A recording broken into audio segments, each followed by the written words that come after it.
Hello friends, good morning. Welcome to my amazing sa pyara sa channel Physics Universe. I hope you are all fine at your home and we are enjoying these online lectures. So guys, today our topic is angular acceleration. Okay. So previously we just discussed about linear velocity, linear acceleration, linear displacement. After that, we discuss in this chapter angular displacement, angular velocity, and now this topic is angular acceleration.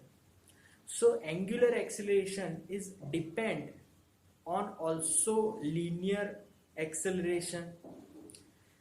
It is also whenever we are talking about linear acceleration, so that's the sign of linear velocity also in that formula here. So in this equation angular acceleration, we denote it as alpha. Alpha is the sign of angular acceleration. Okay, so alpha, it is vector quantity.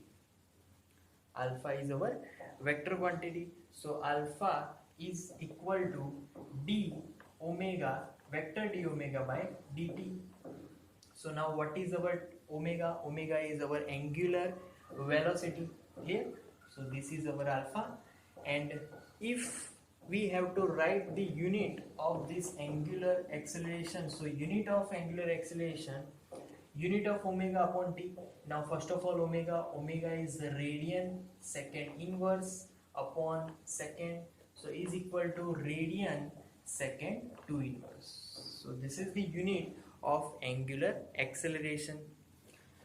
If omega and alpha both directions are fixed, so if directions are fixed, then they are continue with a scalar form. So alpha is equal to d omega by dt. Clear?